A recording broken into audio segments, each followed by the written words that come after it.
Hi, everybody. Are you thinking that maybe 2024 is the year that you want to get set and get ready to be a better leader? Are you in charge of a team or do you in charge of employees and you want to just show up better for them? Today's episode's all going to be about goals. It's going to be about resilience, mindset, and we're going to talk about a framework called Get Set with our guest. Make sure you stay tuned.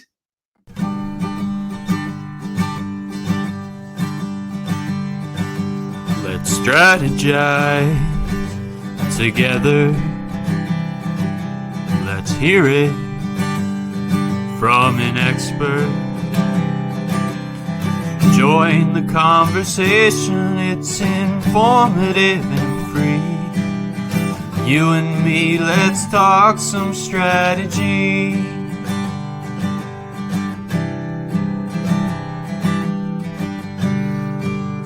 Here's your host, Dorien Morin-van.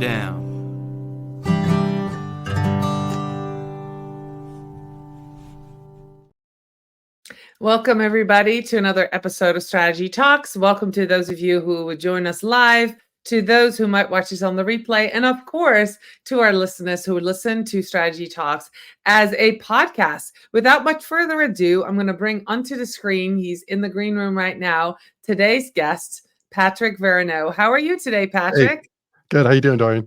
Good. I'm so glad you're here. I really haven't had very many guests talk about leadership. So this is an audience, those of you who are watching, some of you are seasoned marketers, entrepreneurs, coaches, and of course, curious humans who want to learn more things, how to get ahead in life and how to be happy in life. And you really have that can-do attitude. Every time I talk to you, you're like so positive. You did a TED Talk on that. And so for those of you who don't know Patrick Veroneau is a seasoned leadership consultant and founder of Emery Leadership Group, which he established in 2008. He holds a master's in organizational leadership and has over 15 years of experience advising executive managers, teams, and individuals across healthcare, pharmaceutical, finance, industrial, real estate, and insurance industries. He is the author of the book, The Leadership Bridge, How to Engage Your Employees and Drive Organizational Excellence. And he is a TEDx speaker. Patrick, let's talk. Thank you. And so I apologize. You might hear some rattle in my voice. I'm just getting over the flu, which I think is hard. And my wife will joke, when you never get sick, I think it's worse because you feel like, I felt like I need to go to, get life flighted to the hospital. And my wife's like, come on, relax. You're going to be fine. So I think all of us can relate. There is so much junk going around. And 2023 for me was the year I got food poisoning. Oh my gosh, talk about being sick. No. I don't think I've ever been that sick in my life. We were joking. I was joking with my husband. I think I spent more time in bed during food poisoning than I did after birthing 4 children. So yeah, that's how bad it was.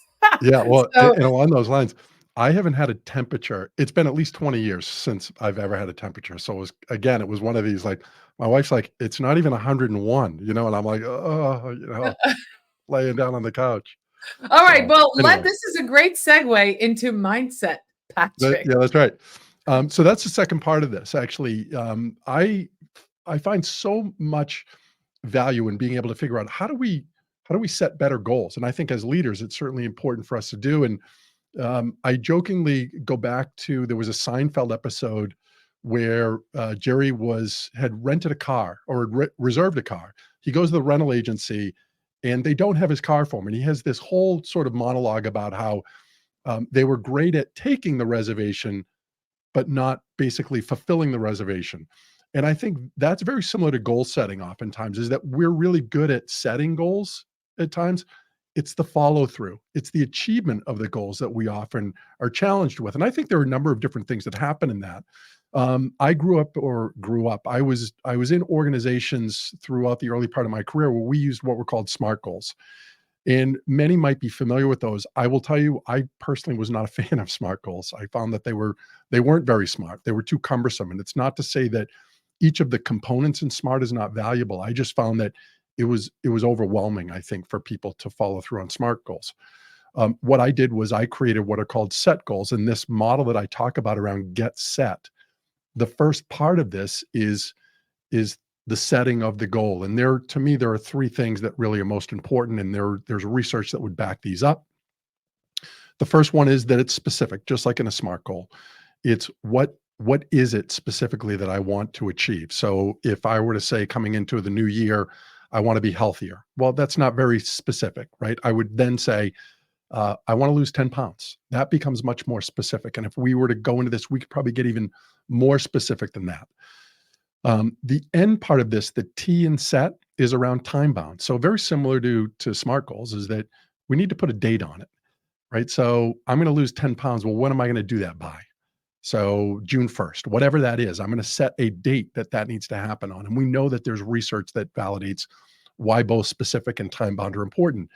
The piece that I found was missing in SMART, and I think what's challenging for people as well, is that the E in this is around emotion. It's the why. And if your why isn't strong enough, I once heard somebody say, then your excuse will be. And I think that's so true. So I actually, when I do this exercise with individuals or explain how to do it, is treat goal setting like root cause analysis, is that you ask yourself 5 times. So if it's weight loss, if it's 10 pounds, I ask myself, why do I want to lose 10 pounds? I want to lose 10 pounds because I want to be more active. Well, why do you want to be more active? Well, my kids are at an age right now where they're more active, and I want to have the energy to be able to keep up with them. Well, why is that important? Well, because I know that as they grow older, if I don't build that relationship with them now, then I won't have the time to do it later on. Well, why is that important to you? Well, because at some point they're going to be out of the house, and I want them to want to come back to the house when they don't have to. And that's going to be based on a relationship that I develop with them. So you can see where we went from 10 pounds to, this is not about 10 pounds. This is about much more than 10 pounds. I love this. And I just want to relate this to marketing guys. If you're watching this, this time bound thing is really, really important. A lot of us work with deadlines, and in the agile space, we work with time boxing. Instead of saying, like, here's the deadline, we have a starting line and a finish line. And that's what the time boxing is. And when you're doing this set, this goal setting, like Patrick is talking about, if you have a project due in 3 weeks, that doesn't mean you start the project in 2 weeks. That means you start the project today, and you're going to get everything organized, and you're going to get started, and you're going to start your research, and you're going to, do all those things to get ready. So then by the end of the 3 weeks, you have success. And that's something that we as marketers need to get better at. Instead of setting deadlines, we need to time box things and start and finish, and then do the work throughout. So I really like what you're saying there, Patrick. So, because this is relatable to whether you're working on a project, a personal project like losing weight, right? Or a work project. Exactly. Right. Professional or personal. The set. And what I will ask people to do is think about this. Are my goals set?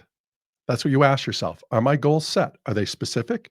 Are they emotional? And are they time bound? And if you do those 3 things, the likelihood of you ending up successfully achieving those is far greater than not doing that. And I'll add even to that in regards to research. We know that writing things down is vital. Right. And there's research. There was one study that I cite from the American Psychological Association that looked at written goals, and that the likelihood of achieving those was about 42% greater when people wrote those down. Challenging goals, another one. We know that there's research there that when we create challenging goals, we're more likely to accomplish them than if we just hit sort of low or moderate. And then one other thing that I'll add is that when we have accountability partners, we know accountability partners are vitally important in terms of helping us to achieve goals. So if you have something that's really ambitious that you've set for this year, find somebody else that also has some ambitious goals and say, hey, let's hold each other accountable. Let's meet once a week and just update each other on where we are. That holds us accountable to following through on those goals. So just a few more ways that we can leverage the goal achievement. Yeah. And if you're in marketing again, if you're maybe you're in leadership like Patrick, a mastermind is a great place for accountability. Totally. Those are wonderful. And then, having an accountability partner everywhere in life works. As a runner, I know that if my Exactly. friend is at 6 a.m. waiting, down the road for me to show up, I'm going to show up no matter whether it rains or it snows or it's cold. If we set the night before, we're going to show up. I'm going to do that run. And that accountability partner has become, for me, is like the most important thing for, accomplishing the goals I set out to do, is that partnership with other people.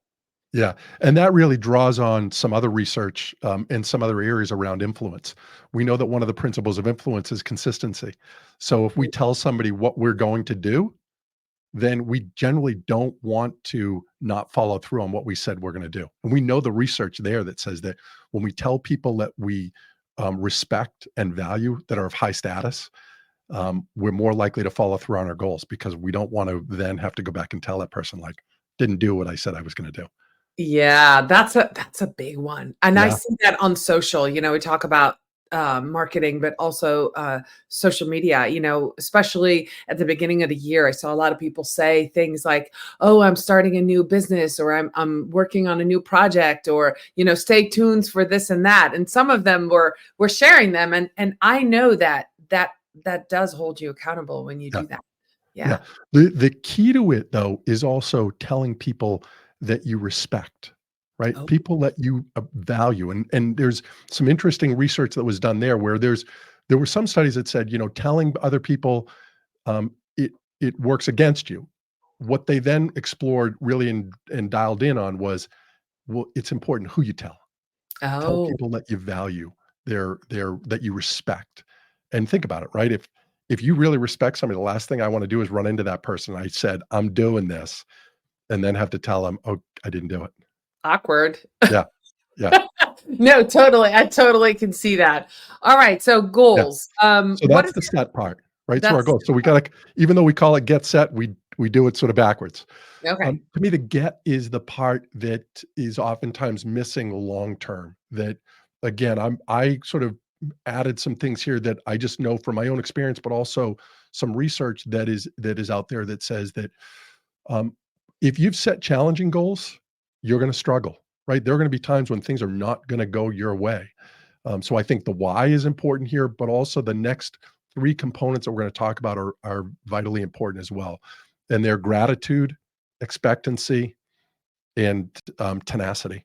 So the first one, in terms of gratitude, right? And specific to whatever your goal is that you think of this like a vitamin, a daily vitamin, that every day that you're working on your goal, that you write down at least one thing that you're grateful for as it relates to your goal. So that's keeping it alive every day, that I'm writing down one thing that I'm grateful for about this goal that I've set. Where this can become even more value is when you're facing challenges, that you can find a way to be grateful for that challenge. And when you do that, you almost flip the challenge, right? So if I lost a piece of business, why am I grateful for that? Right? Because the initial thing is to think, oh God, I lost this piece of business. How am I going to do this? Why am I grateful for that? You can find a way to be grateful for that. And that, to me, is the important thing. What do I learn from that? Why can I be grateful for that? Well, this is what I learned from that experience. Right. So that's the gratitude part. Do that on a daily basis. The next part is around expectancy. And that's that you have to believe that you're going to be able to reach what you said you're going to do. I once heard it said that success is created twice: first in the mind, second in reality. And I truly believe that, right? If we can't see it ourselves, how is it ever going to materialize? Right. So expectancy is really important. And I think there's a dance that happens between gratitude and expectancy, that you need to be grateful for where you are in the process. I think that's vitally important. I think people get discouraged at times when they're not moving as fast as they want to toward their goal. Sure. It's not about that. If you think about just being grateful for the journey, where you are at this moment, that doesn't mean you give up, because the second part of this is expectancy. You're pushing yourself to say, I'm going to get there, right? So you're grateful for where you are, but also I expect that I'm going to reach where I'm going. And this is all around visualization. And we know how much research is out there in terms of visualization. I'll put a little spin on this, though, right? We often visualize, I will say, the positive, seeing ourselves succeeding where we're going to go. There's another part of this though that can motivate us as well, is when we're maybe less motivated at times to do the things that we need to do, is to visualize the failure of not following through, not doing the things we need to do. Because we know that we're more motivated to avoid a loss than a gain. Again, going back to some research on influence, that if you think about it that way, if you imagine, so think of yourself not going out for your runs. Imagine what's going to happen over time if you don't do that. Oh, I Physically. know what happens. So But there you go. 2023, right? Right? Yeah. So so Totally. that motivates you. You're like, you think about not doing this, the negative impact that you're going to experience with that, and that motivates you to stick with it. Absolutely. Absolutely. This Yeah. is fascinating. I love that you've done, or that you're reading so much. I know you're a ferocious reader, and you're bringing in all the research to these frameworks that you build. I think that's just amazing. And it makes a lot of sense. The gratitude, when you were talking about the gratitude in the daily, do you recommend people do journaling? Is that part of what you Yeah. do, what you work on? Without question, write in a Okay. journal. Yeah. And again, it's back to habits. Once you Mhm. start doing it, if you consistently do it, it becomes easier and easier. So for me, every morning, that's part of my routine, is I have a journal that I write in Yeah. every single morning. And I write down 3 to 4 things that I'm grateful for. They might, excuse me, they might repeat. Um, but then I also say, what are my intentions for today? What do I Mm. want to accomplish this day in a journal setting? Just a one pager. I think that's super powerful. Now, I also think the gratitude part, when you write that down, re-emphasizes, like, this is a commitment I made to my goal, right? Is that daily reminder, Yeah, because it's it's it's exactly easy to it. write down a goal and put it on the wall, or put it in a book, or on your computer. But if you don't look at it every day, but by doing this gratitude exercise every day, you're reminded, hey, I was going to go write this book, or hey, I was going to start this podcast, or hey, I was going to, at some point, you're going to get just sick of yourself by not doing it. So then Yeah. that reminds you, I've got to get started. I love that. Yeah, Absolutely love and again, it keeps you thinking about the goal and where you're going and why it's important to you, and again, that's where I say that dance is I'm happy where I am right now, but I want more, it. Hmm. right? I want more. That's the Yeah. dance between Yeah. gratitude and expectancy. And the last part of this is tenacity, which to me is all about discipline. It's about building habit, and I think about our goals, and this goes back to some work that a person that I interviewed on the podcast, a guy named Jim Hewling, wrote a book called The Four Disciplines of Execution. Probably one of the best books that I've read from a business standpoint in terms of goal execution. One of the things that he talks about in that book is one of the disciplines is focusing on lead indicators versus lag indicators, and how important that is on a regular basis. And if I were to go back and use my example of weight loss of the 10 pounds, Sure. the 10 pounds is a lag indicator. I don't really control the 10 pounds that I lose, but I absolutely control the lead indicators, which would be number of days in the week that I work out, the number of calories that I consume in a day. Those things I have full control over, right? And I know that if I do those things on a consistent basis, if I focus on the lead indicators, the things that I know that if I do these regularly, they reach my goal. They're going to Mhm. reach my goal. They keep me on track. That's the discipline part of this. Just focus on the lead indicators. And we all have them for whatever our business is, whether it's personal or professional. We have lead indicators, the things that we know that if we just do these consistently, they they align at some point. And the reason that is so important, Dorien, is that if you think about, um, let's go back to the weight loss example. Let's just say that this was an off week. I was doing the things and I step on the scale and I'm like, I don't know what happened. I didn't lose anything this week, but I was doing the things that I'm supposed to do. That's all that I can control, is the Right. lead indicators. So maybe if it happens a couple weeks in a row, I say, you know what, maybe I've got to go from 1,800 calories to 1,700, or maybe I've got to go from running 3 days a week to 4 days a week, or I've got to add something else. But again, who's in control? I am. And Mhm. eventually we know that the science is there to say that if I do these activities, 10 pounds is going to come off. Yeah. And my thoughts immediately went to, this is fascinating, went to some of the things that I do behind the scenes as a CEO of company, right? As a marketer, things that move the needle for me. I know that if I have a live show every week, I am visible. So there's some weeks that a lot of people show up and watch and listen to the podcast, and some weeks they don't. But I know that being visible every week moves the Right. needle. So those are the things that I do. There are other things that I do on LinkedIn. Like I make sure I post. Some posts do well, some posts don't. But I know I'm going to stick with it because over a year, over a long period of time. So you're saying it in a very elegant way. I am like, I want to do more. And if you're listening and if you're watching, definitely this is fascinating stuff. And if you feel like you're failing or you feel like, you set these goals and you're not getting there, try this framework because it works like totally. Without knowing it, I'm implementing a lot of these things and I didn't even know why. And you will hear that oftentimes. It's just all I've done is now I've combine the science or attach the science to it. Something that you were doing now, at least this validates why it works. Yes. So now when you're pulling that lever, Yeah. you know why it works. And to me, of all of the things around lead indicators is this idea that I don't control the lag, right? So just like you said, I don't control the viewers during the week, but I know, and from others that this is what it takes. When you do these and the content is this way, that this is what's going to happen. Yeah. You're going to get there. Yeah. And it So doesn't matter what that is. I'm sorry. So no, cables is a big model that I use for leadership development. They're based on 6 behaviors that, again, same sort of routine that I did with Get Set, is that there's validated research as to why each of these behaviors are relevant in terms of engaging and inspiring others. The behaviors are the lead indicators.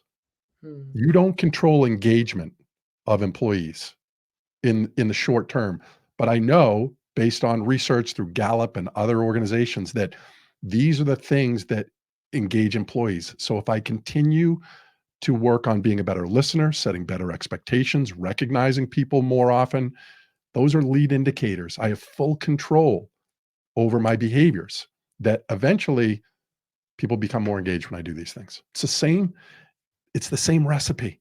yeah.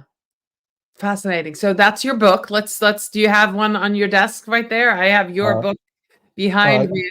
It's going to show it. Why, my book? Everybody watching. Yes, your book, The Leadership. Believe it or not, I Talk do about the not have cables. my book on my desk.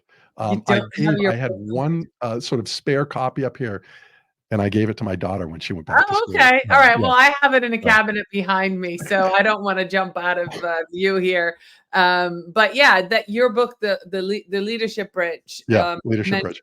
yeah. And then the other thing that I wanted to mention, there might be people watching that either have young adults in their home, like you and I both do, or might be at the beginning of their career journey. And you talk to young leaders, teenagers in Maine. You're located in Maine. You do this outreach. You teach young, teenagers, but also young adults on how to get started, how to become a leader. And I just want to note that because there's not enough people teaching this. There's not enough leadership information out there that is relatable, I think, for younger people. And what you just went through, the Get Set method, I can see that this would be wonderful for anybody at any stage of their journey, right? Or in the personal or in the professional. So let's talk about that a little bit. If you were to help a young person who maybe is lost, maybe they're in a job that doesn't feel right, or maybe they're thinking about going to college, but they don't know what to study, or they're just kind of lost. How would you start? What would you say to them to say, you can do this? Yeah.